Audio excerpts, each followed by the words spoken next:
নিদয়ারে ভালোবেসে সোনার জীবন করলাম ছাই, আমি সোনার জীবন করলাম ছাই।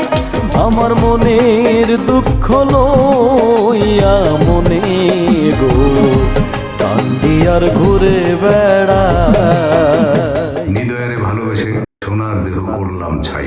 আজকের প্রতিবেদনে আমরা জানবো এই জনপ্রিয় গানটির নেপথ্য কথা, এর স্রষ্টা এবং এর গভীর মর্মার্থ।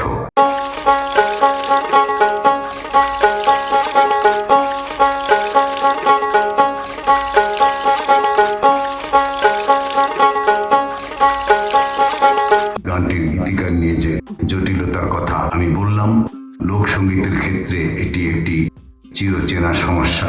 অনেক সময় মুখে মুখে প্রচলিত হওয়ার কারণে বা সঠিক সংরক্ষণের অভাবে একই গানের একাধিক দাবিদার তৈরি হয়। এই গানটির ক্ষেত্রে আমি বিষয়গুলো আপনাদের জন্য তুলে ধরছি।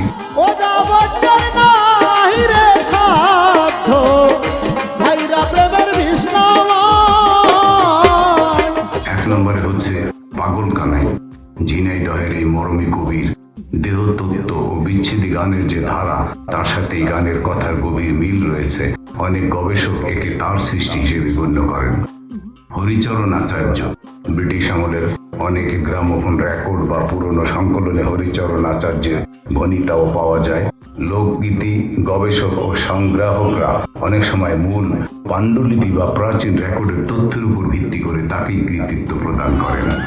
যার ব্যথা এক সেই তো জানে গো, অন্যে বোঝা বিষম গানের সারমর্ম আধ্যাত্মিক ভাব। নিদয়ারে ভালোবেসে সোনার দেহ করলাম ছাই, এই একটি লাইন শুনলেই এক বুক হাহাকার আর বিচ্ছেদের সুর যেন মূর্ত হয়ে ওঠে। বাংলা লোকসঙ্গীতের ভাণ্ডারে এমন কিছু গান আছে যা যুগের পর যুগ মানুষের হৃদয়ে ক্ষত তৈরি করে, আবার সেই ক্ষত সারিয়েও দেয়। যতই তোমরা দাও সান্ত্বনা, জীবনের আর আশা নাই আমার। গানটি মূলত বিরহ আত্মসমর্পণের এক চরম নিদর্শন। এখানে নিদয়া বলতে সেই নিষ্ঠুর প্রিয়জনকে বোঝানো হয়েছে, যার প্রেমে পড়ে শিল্পী নিজের মূল্যবান জীবন বা সোনার দেহ পুড়িয়ে ছাই করে ফেলেছেন। লোকগানের একটি বৈশিষ্ট্য হলো এর দ্বৈত অর্থ। আপাত দৃষ্টিতে এটি জাগতিক প্রেমের বিচ্ছেদ মনে হলেও মরমী তত্ত্বে এটি স্রষ্টার সন্ধানে নিজের অহংকার বা অস্তিত্বকে বিলীন করে দেওয়ার গল্প। সোনার দেহ ছাই করা মানে হলো নিজেকে নিঃস্ব করে প্রিয়তমের ধ্যানে মগ্ন হওয়া। গীতিকার ও সুরকার পরিচয়।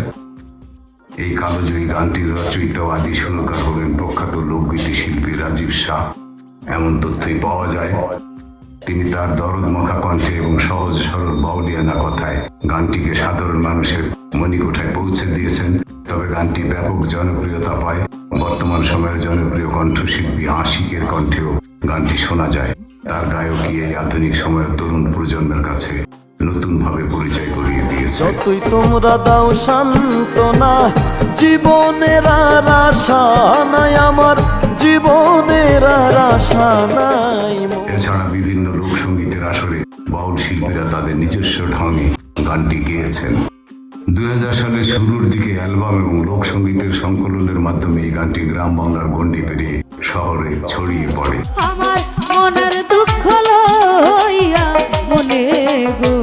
ইউটিউব এবং সামাজিক যোগাযোগ মাধ্যমের যুগে গানটি এখন কোটি মানুষের কানে পৌঁছেছে। বিশেষ করে বিচ্ছেদী গান বা স্যাড সং হিসেবে এর আবেদন সার্বজনীন।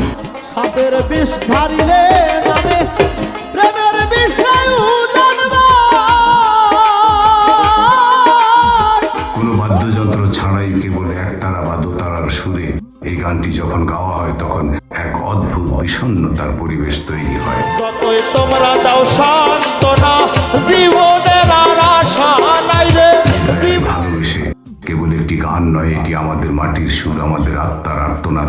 রাজীব শাহের এই অমর সৃষ্টি বা বিজয় সরকারের বা অন্য যারই হোক, এই সৃষ্টি যুগ যুগ ধরে বিরোহী হৃদয়ের সান্ত্বনা হয়ে থাকবে।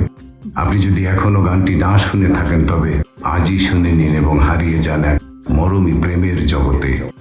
আপনাদের সৌজন্যে আমি গানের সম্পূর্ণ লিরিক্সটি দিয়ে দিলাম। মনের আগুন দেখে সবাই বনের আগুন দেখে সবাই, সাপের বীজ ঝাড়িলে নামে বুঝাবতার নাই রে সাধু, আমার মনের দুঃখ লইয়া মনে